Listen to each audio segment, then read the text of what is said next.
Why we see the beauty in the end. Maybe endings are created for us to stop, to pause, to reflect, and to really just see how far that we've come and what we've conquered, right? Maybe endings teach us to love. Maybe endings is just a nice little way to be able to observe and to look a little bit back, look a little bit forward, and also just to be more present. I am soon now going to Norway, which is the country that I'm from in Scandinavia. And I'm going there now on Saturday. And it's been a while. I've spent approximately 7, 8 months here or something like that here in Tulum.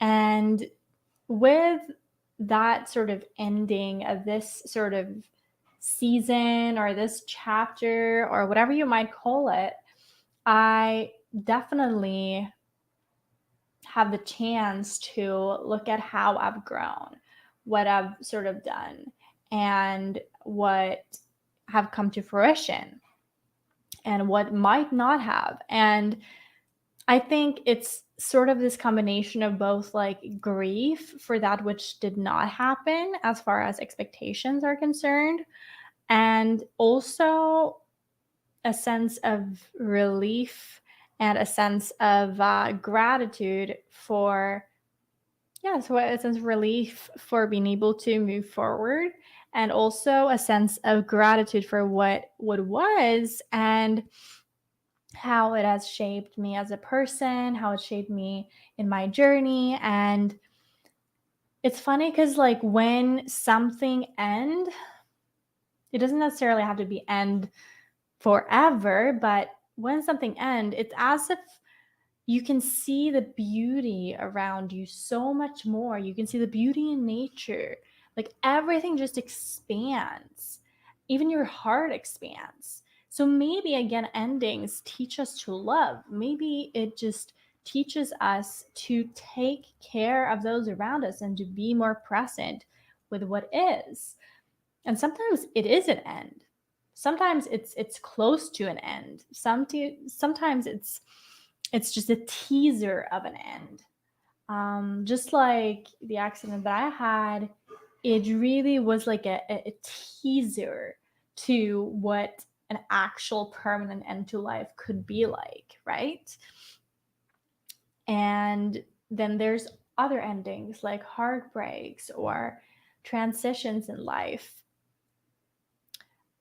or ending of a study path or a career path, or endings of a location where you've stayed for a long time or a shorter while.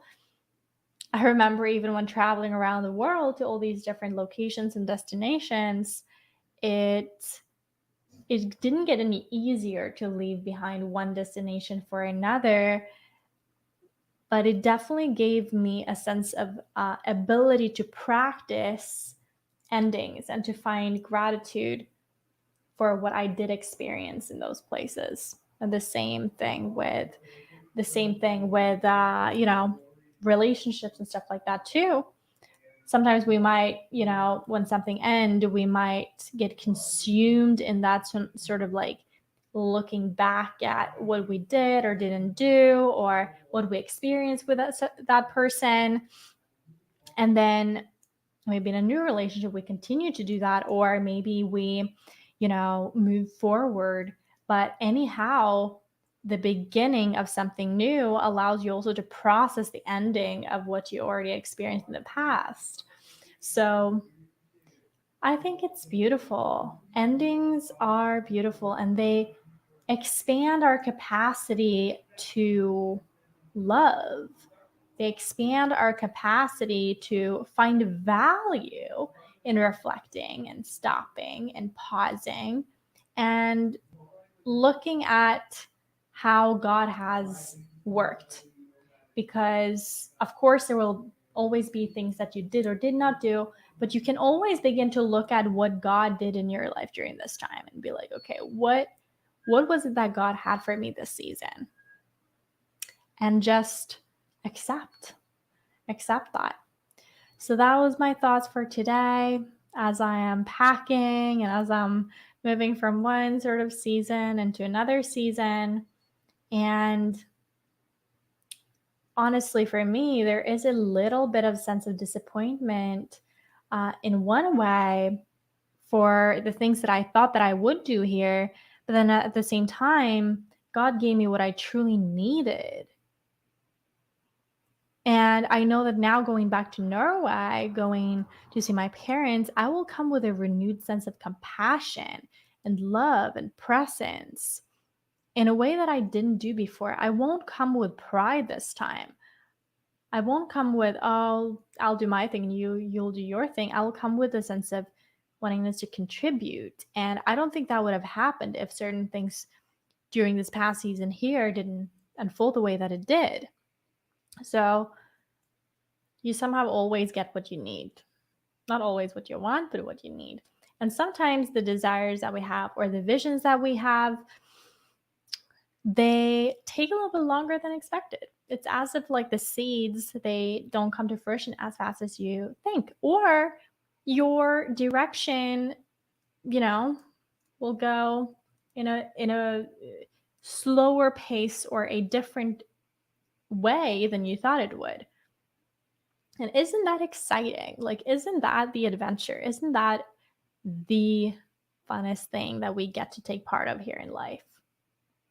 Because trust me, as soon as that, you can just, clap and then it's no more. So let's find gratitude in the multitude of endings in life. I think that one way to remind ourselves of that is to keep flowers around us, alive flowers at all times, and we can better integrate that or remind ourselves that that is something that is not separate from us. We're actually part of nature. We are nature. We're not part of it. We actually are nature. Yeah. So with that, I will see you tomorrow. And this is such a great practice for me to show up like this because it allows me to also process life and process thoughts and everything. So I appreciate you and I appreciate this time. So much light to you.